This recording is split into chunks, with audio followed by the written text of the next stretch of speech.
What's happening, everybody? Justin, Bridgewater's Finest on YouTube, Blockbuster_guy on Twitter, and welcome to today's Finest for February 27th, 2018, fueled, as always, by Nerd Teas. Today's blend, it's my final cup of Sweet Cherry Brew. Got a lot to talk about today, so we'll waste no time. Sub count, let's get it up there. Remember to follow the show, follow the channel on Snapchat at BWF_902 on Snapchat, and I got to call a little bit of an audible on what I wanted to talk about today. My original plan was to talk about two things. I wanted to talk about the NHL trade deadline. It just passed yesterday. Yesterday was a pretty busy day. If I look tired, you'll know why. I was staring at screens for 12 straight hours. And I also wanted to address a question that Martin Wong, a good friend of mine, fellow member of the NFL YouTube prognosticators community, asked me on a previous video. But what I realized is if I address both of those things, this video is going to be an hour, and that's not what I want to do for today's Finest. So what I'm going to do, because the trade deadline stuff is time sensitive, that's what I'm going to talk about today. I'm going to take Martin's question and I'm going to move it to the next episode, which will likely be at the beginning of March. So I'm going to address that in the next one. Today, it's all about what happened on trade deadline day and the period leading up to it. More specifically, I want to talk about what I consider to be the big six NHL trade deadline deals, plus the Plekanec deal because I'm a Montreal fan. And I'm going to be doing a lot of this because a lot of these trades get super complicated, but things really kicked off a couple of days before the deadline. February 23rd, there was a big three-team trade between the Pittsburgh Penguins, Gio DeFranco's Ottawa Senators, and the Vegas Golden Knights. That three-team trade resulted in the Pittsburgh Penguins acquiring center Derick Brassard and the Ottawa Senators' 2018 third-round pick from Ottawa. They also acquired left-winger Tobias Lindberg and center Vince Dunn. In this same deal, or I guess it was a series of smaller deals, the Ottawa Senators acquired the Pittsburgh Penguins' 2018 first-round pick and a third-round pick in 2019, along with defenseman Ian Cole and goaltending prospect Philip Gustafson. And the Vegas Golden Knights acquired right winger Ryan Reeves and a fourth-round pick in 2018. I believe that was from Pittsburgh, but that pick originally belongs to the Vancouver Canucks, who are not having a good season this season, so that's basically a glorified third. And the reason this was a three-team trade was so that the Vegas Golden Knights could retain salary on Derick Brassard. They retained 40% of Derick Brassard's salary and cap hit for the rest of this season, as well as next season. On the cap, that's about $2 million. As far as I'm concerned, this was a huge win of a deal for the Pittsburgh Penguins. Derick Brassard can step in right away, play on Pittsburgh's third line, but on their third line, he's playing with Jake Guentzel and Phil Kessel. He's playing with an Olympian on a team's third line, which is, again, incredible. And Derick Brassard fills that incredibly important third-line center role that's basically been critical to the last two Stanley Cup wins for the Pittsburgh Penguins. To have Derick Brassard step in and be in that role, that's a great ad for Pittsburgh. Ottawa gets futures, including Ian Cole, who they then turned around and traded out for some other futures pieces. The Vegas Golden Knights pay $2 million this year and next in order to acquire like an okay to decent mid-round pick. Again, I'm not 100% sure really what their strategy was there, but I guess, you pay to acquire a pick, like someone pointed out on Twitter. But as far as I'm concerned, massive victory of a deal for the Pittsburgh Penguins. We skip ahead to Sunday, the day before the NHL trade deadline. We had a pair of deals. One certainly could be considered bigger than the other, and that's where we'll start. It's the Rick Nash trade. So the New York Rangers trade out Rick Nash. I call him a winger. He can play on either side. I think he prefers the left, but he can play on either side. Trading out Rick Nash, retaining 50% of his cap hit for this season, that's $3.9 million, to the Boston Bruins. In exchange for forward Ryan Spooner, good young player, a 2018 first-round pick, a 2019 seventh-round pick, which is almost like nothing, defensive prospect Ryan Lindgren, and left winger Matt Bolesky, who Boston retains 50% salary on, about $875,000 because they've got him buried in the minors. Ryan Lindgren is kind of the interesting piece to this trade for me. He's a former second-round pick from the 2016 draft. He's playing in the NCAA right now. He's played in the last 2 World Juniors for Team USA, a part of their development program. Kind of an interesting prospect. He's the piece of it, along with Ryan Spooner, that really interests me the most out of this deal. This trade, big deal, big win for the New York Rangers, if I'm being perfectly honest. The Rangers clobbered this deal. At this point, after this deal took place, the New York Rangers had 6 picks in the first 3 rounds of the upcoming draft. This is a rebuilding team. Rebuilds are built on high draft picks, and the Rangers at this point had 6 within the first 3 rounds of the upcoming draft. Not to mention they brought in a bona fide top 9 forward. Now, he's a pending RFA, so he's going to have to get paid in the summer, but a bona fide top 9 forward in Ryan Spooner. They bring in a first-round pick and a prospect for Rick Nash, who, like I said in my trade deadline preview, is probably about 3 years past being an elite producer in this league. So for a player that's declining to bring in a first-round pick, a bona fide top 9 forward, and a prospect, that's a huge haul for the New York Rangers. Excellent trade. Big win for New York. And then we come to the Tomas Plekanec trade, which happened just after the Rick Nash deal. Tomas Plekanec traded from the Montreal Canadiens to the Toronto Maple Leafs, along with right winger Kyle Baun. Now, Montreal retained 50% of Plekanec's cap hit and salary. From a cap hit perspective, it's about $3 million. So, what did Toronto send back? Well, they sent back a 2018 second-round pick. Great. They sent back defensive prospect Rinat Valiev and left wing prospect Kirby Reichel. Kyle Baun was a weird add-on to this deal. Kyle Baun on the Toronto Marlies is at best AHL depth, like bottom 6 depth. He's not anywhere near the top 6 of that team. Like, the Marlies are such a stacked AHL team. So he's AHL depth. He's a pending unrestricted free agent at the end of this season. So it's almost like it was nothing. Like, and not to say negative things about Kyle Baun, but I mean, like, he's not an impact player on this Toronto Marlies team, and he's unrestricted at the end of this year. So it's, from the Leafs' perspective, it's not exactly a long-term piece. Meanwhile, Kirby Reichel and Rinat Valiev. Reichel's 23, Valiev is 22. They're both pending restricted free agents, which means Montreal still kind of controls their destiny here for a few more years. Kirby Reichel is kind of one of those tweener players. He has some NHL experience with Columbus, mostly an AHL scorer, and he's a really effective AHL scorer. What's my number here? 82 points in 128 games in the AHL since the start of last season. The 16-17 season. Those are pretty good numbers in the AHL. So at absolute worst, he's an impact player in the AHL, but he also has the potential to step up in Montreal's bottom 6 and contribute to the lineup. Rinat Valiev, like I said, 22, also a pending RFA. He may actually have the potential to play on Montreal before Reichel does.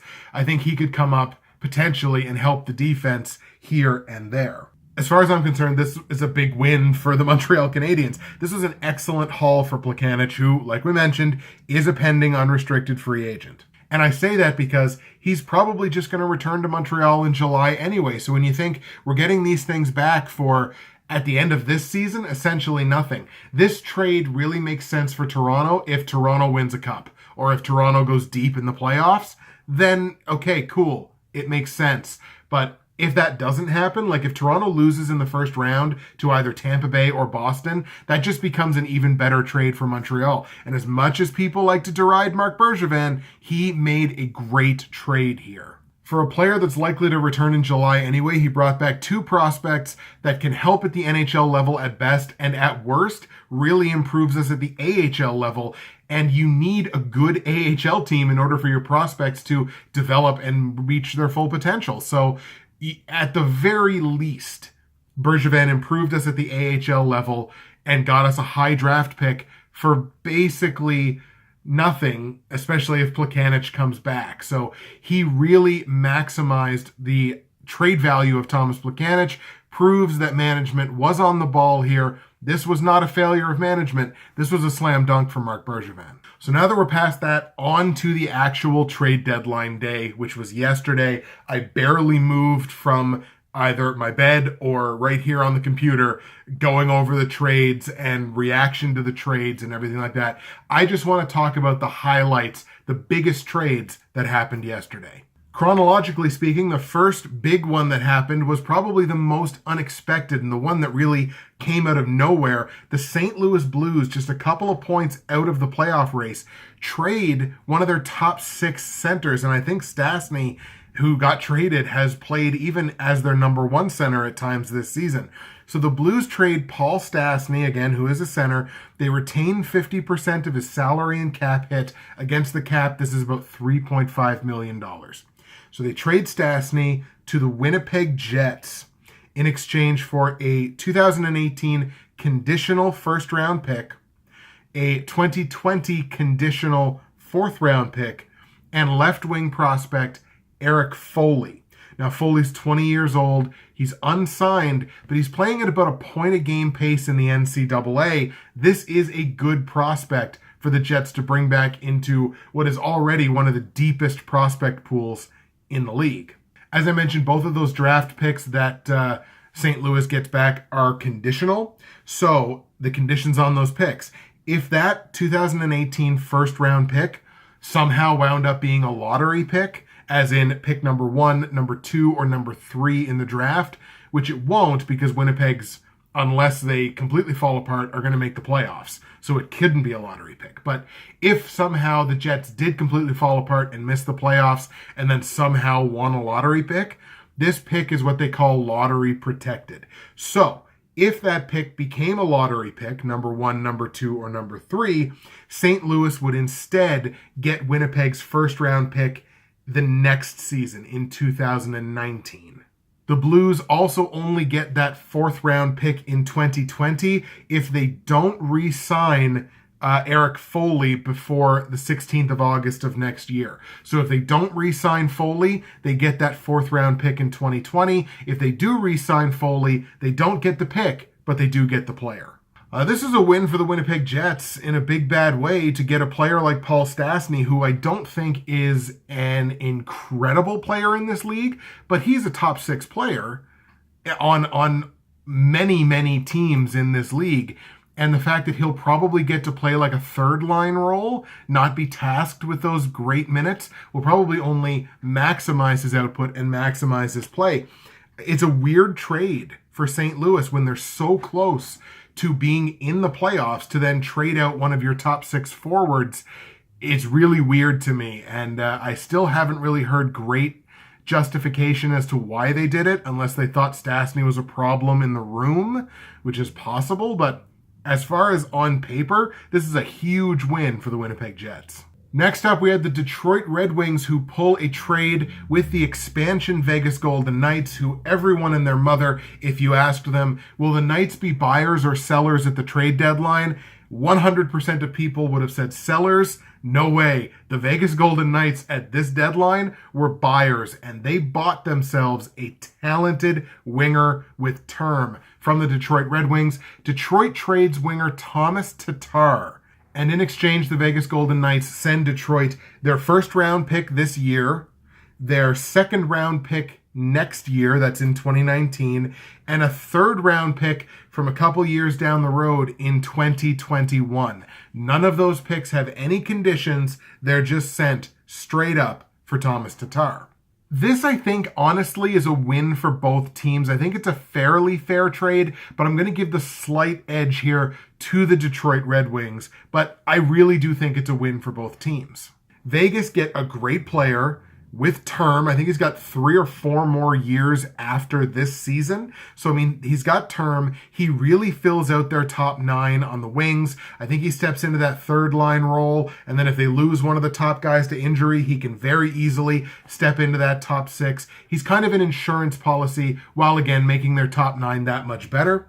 And the Knights still have 7 picks in the upcoming draft, despite no longer having their first, no longer having a third, and not having a 7th either. They still have 7 picks in the draft. While Detroit, look, they're stockpiling draft picks. Rebuilding franchises need to do that. Stockpiling the picks. They have 11 picks in the upcoming draft this year, including 8 picks in the first 4 rounds. One of their 4th rounders could potentially become a 3rd rounder as well. So that would make 7 picks in the first 3 rounds if that came to pass. So the Detroit Red Wings, they're doing what rebuilding franchises need to do. Vegas, they get better for the playoffs. It's a win-win on both sides. Slight edge to the Red Wings because they did get quite a bit for Tomas Tatar.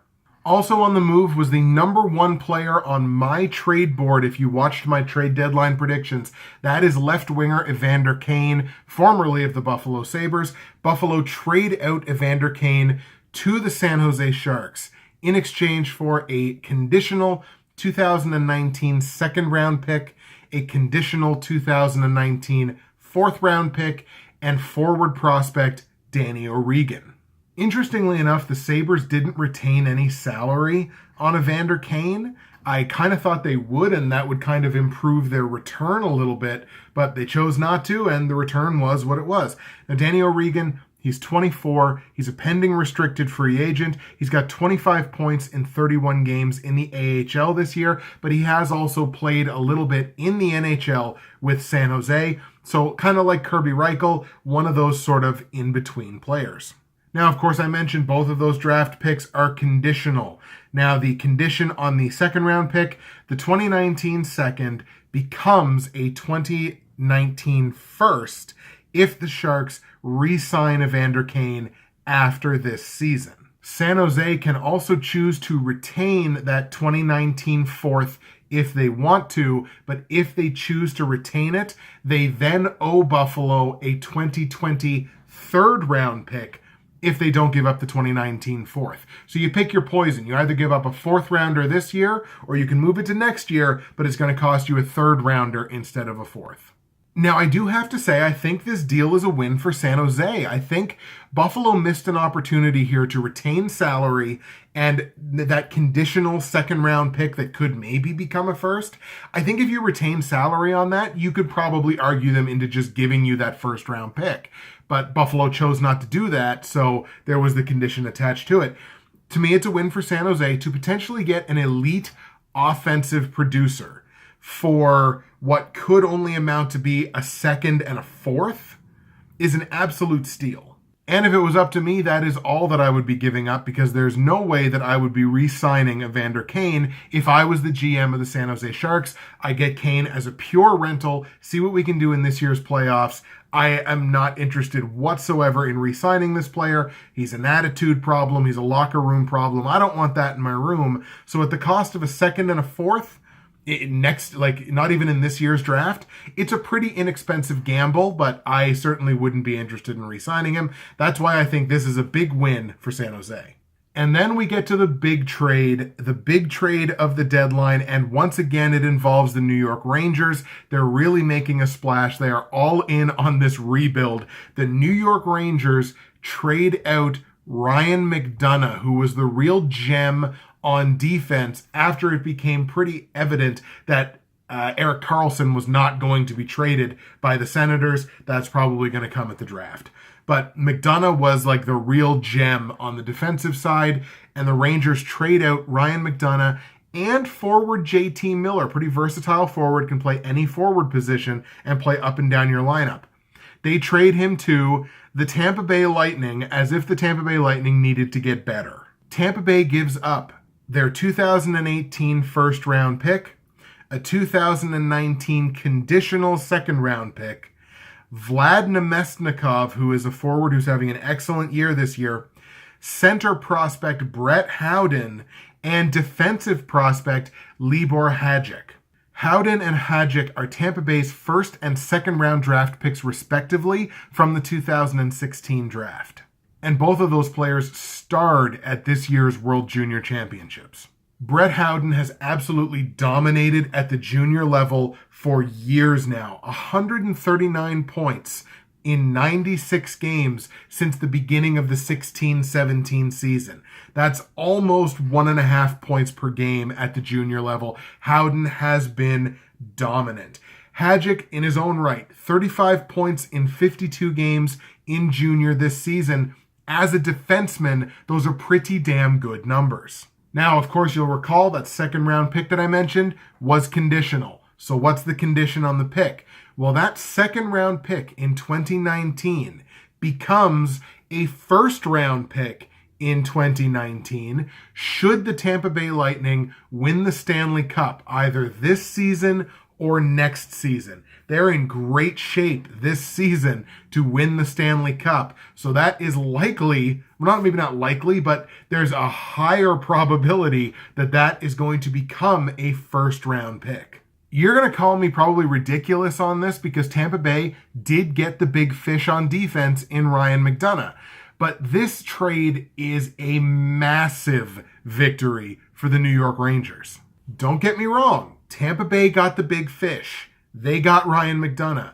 But at the cost of what could potentially be your next 2 first-round picks, 2 great prospects. I realize that Tampa Bay's system is deep, but that's 2 great prospects, like A prospects, plus 2 first-round picks, which could potentially be 2 more A prospects. So now you're looking at having given up 4 A prospects and a bona fide top 9 NHL player who's having a career season. Vlad Namestnikov is having a career year this year. So you've given up potentially 4 A prospects and a top 9, borderline top 6 forward in exchange for Ryan McDonagh, a great player, but who only has 1 year on his deal after this year. So he might potentially be a rental to try to win the next 2 cups. And a player in J.T. Miller who I like, but I think if you ask Rangers fans, more of them than not are not real fans of J.T. Miller. The New York Rangers have so kickstarted their rebuild. And as a Montreal Canadiens fan, I'm almost a little envious of looking at the Rangers and like, wow, look at how they've already kickstarted their rebuild. Look at these draft picks. Now have 7 draft picks, I believe, in the first 3 rounds. Is that right? I'm going to have to go back and double check those numbers. First 3, 6 times. Yeah. 7 picks in the first 3 rounds of this upcoming draft. And they could potentially get, well, they're getting bare minimum a second round pick for next year. Potentially a first round pick if the Lightning win the Cup this year or next. It's such a huge haul for the New York Rangers. Now, look, they had to give up their captain. They had to give up a good player, in my opinion, in J.T. Miller. But man, what a haul the Rangers got back for just those 2 players. I think I can say without hesitation, the New York Rangers won this trade deadline in a big, bad way. They shipped out big names, but for the stuff that they got back... All right, folks, that's pretty much going to do it for today's episode of Today's Finest. Like I said, I didn't want to get into the other stuff because that would just make this episode way, way too long. Your next episode, I guess, is going to come in early March because this is the last episode for February of Today's Finest.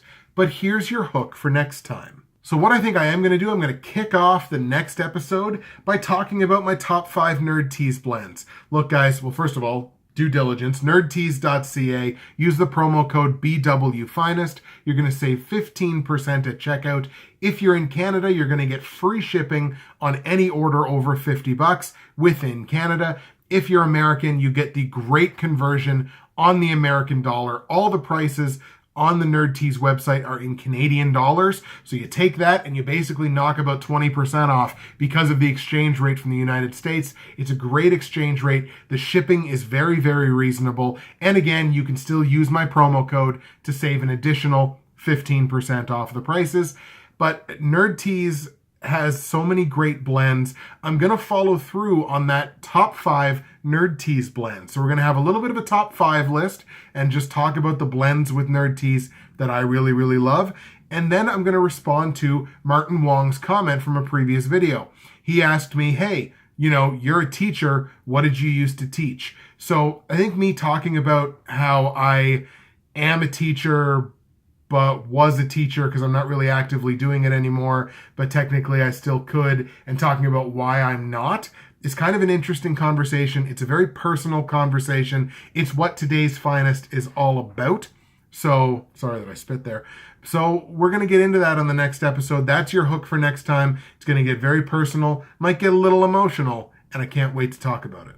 All right, folks, that's it for me, Justin, Bridgewater's Finest on YouTube, Blockbuster_guy on Twitter. If your head is spinning from all the trade and legal jargon, I don't blame you. Imagine how I was yesterday. But hey, we'll see you for the next episode. We'll see you in the month of March, and we'll get to talking about some personal stuff and some nerd tease stuff. See you next time.